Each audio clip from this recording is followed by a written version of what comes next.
Hello everyone, have you ever had these annoying problems when using a hydraulic motor? The system pressure is already very high, but the motor just won't speed up. Or when you add a little load, the torque is obviously not enough. The equipment runs weakly and has no powers at all. I believe many of you have met this problem. It's really common and affects work efficiently a lot.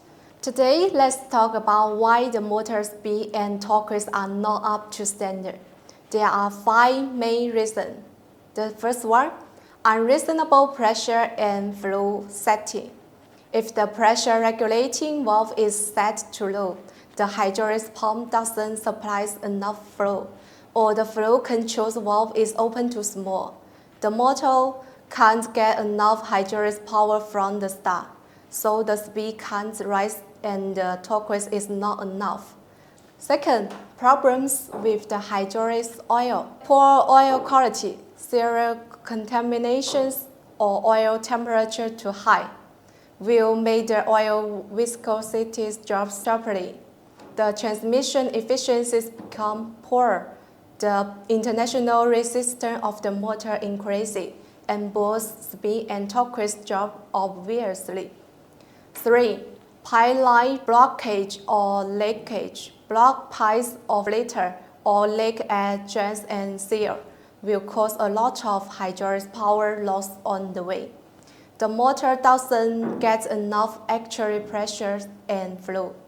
4. Mismatches parameters between the motor and the hydraulic pump. If the pressure and flow of the pump don't match the displacement, rate, speed, and torque of the motor, it's an inherent defect in system configuration. You can hydraulics reach ideal performance no matter how you adjust it. 5. Internal damage to the motor or hydraulic pump, wear or scoring on gears, pistons or valve plates inside the motor, or small problem inside the pump will increase internal leakage and greatly reduce efficiency.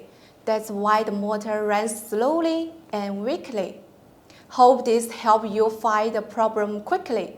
If you are interested in hydraulic knowledge, please subscribe to our channel. It means a lot to us. That's all for today. Thank you for watching. See you next time.